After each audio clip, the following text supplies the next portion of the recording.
अभिवादन स्वीकार कीजिए ब्रजेश मिश्रा का और आप देखना शुरू कर चुके हैं द डिबेट। उत्तर प्रदेश के मुख्यमंत्री योगी आदित्यनाथ ने हर जिले में डिटेंशन सेंटर बनाने को कहा है। यह डिटेंशन सेंटर मतलब अस्थायी जेल होती है और इसमें डाला किसको जाएगा पकड़कर? घुसपैठियों को, और इनको चिन्हित करने के आदेश दिए हैं। तब से 2 दिनों से उत्तर प्रदेश में ये मुद्दा बहुत गर्म है। आज चर्चा इसी विषय की करेंगे।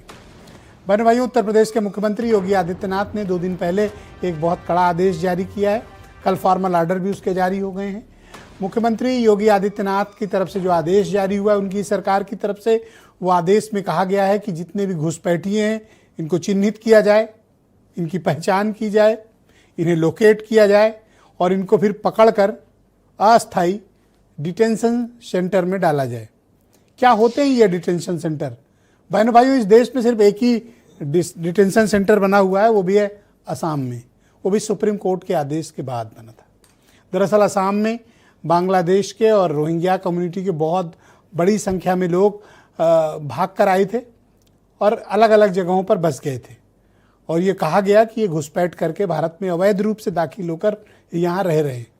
तब सुप्रीम कोर्ट के आदेश पर इस एक प्रक्रिया चलाई गई और एक डिटेंशन सेंटर बनाया गया। लेकिन अब मुख्यमंत्री योगी आदित्यनाथ ने कहा है कि यूपी के हर जिले में वो डिटेंशन सेंटर बनाएंगे, यानी जितने भी बांग्लादेशी रोहिंग्याज हैं इनको पकड़कर वहाँ पर रखा जाएगा और अस्थायी जेल की तरफ होगा कि जब तक इनकी शिनाख्त न हो जाए, इनके यहाँ के नागरिक होने की पहचान न मिल जाए, इन्हें आइडेंटिफाई न कर लिया जाए, तब तक इनको वहाँ पर रखा जाएगा। ये सब चल ही रहा था कि इस बीच इन दिनों अखबारों में एक खबर बहुत तेज़ी से छपी कि उत्तर प्रदेश की राजधानी लखनऊ में सफाई कर्मचारियों की कमी पड़ गई है। जो लोग टेम्परेरी रूप से काम कर रहे थे वो अचानक से गायब हो गए हैं। तो जब इसकी दरियाफ्त शुरू हुई और जानकारी जुटाना शुरू हुई तो पता चला कि 2-3 मोहल्ले के मोहल्ले खाली हो गए हैं।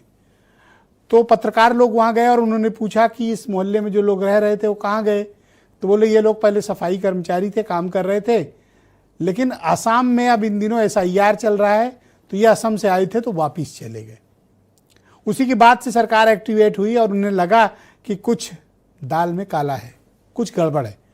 तो इन घुसपैठियों को चिन्हित करने के लिए इस तरह की एक प्रक्रिया शुरू की गई।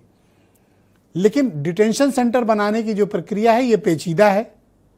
अंतर्राष्ट्रीय कानूनों को और भारत सरकार के भी कानूनों का, नियमों का इसमें बहुत से पालना करना पड़ेगा। लेकिन इसको टेम्परेरी नाम दिया गया डिटेंशन सेंटर का। लेकिन ऐसी क्या प्रक्रिया होगी और धरपकड़ कब से शुरू होगी और इसके राजनीतिक मायने क्या हैं? हालांकि अभी चुनाव बहुत दूर है तो इसे ये भी नहीं कहा जा सकता कि ये चुनावी वजह से शुरू हुई है, लेकिन इसको SIR की प्रक्रिया से जोड़कर देखा जा रहा है, क्योंकि यूपी में 4 दिसंबर तक SIR होना है। अगर लोग भाग जाएंगे, वोट उनमें नाम नहीं होगा तो फिर वोट आगे डाल नहीं पाएंगे। चुनाव भले दूर है लेकिन उसकी कवायद तो लग रहा है अभी से शुरू हो गई है। तो क्या है ये घुसपैठियों का मामला? मुख्यमंत्री ने ऐसे आदेश क्यों दिए? बिहार की SIR की जो सफलता बीजेपी को मिली है उसके बाद अब उनको लगता है कि देश के हर कोने में ये SIR हो जाए और इस तरह के अगर डिटेंशन सेंटर बन जाए तो बात ही क्या है। तो इसका राजनीतिक इम्पैक्ट क्या है? आज चर्चा इसी विषय की करेंगे। आप कुछ स्टेटमेंट सुनिए। प्रदेश की कानून व्यवस्था, राष्ट्रीय सुरक्षा, सामाजिक समरसता सर्वोच्च प्राथमिकता है। किसी भी प्रकार की अवैध गतिविधि को बर्दाश्त नहीं किया जाएगा। सभी जिलाधिकारी अपने क्षेत्र में रहने वाले अवैध घुसपैठियों की पहचान सुनिश्चित कर उनके खिलाफ नियम के मुताबिक एक्शन शुरू करें।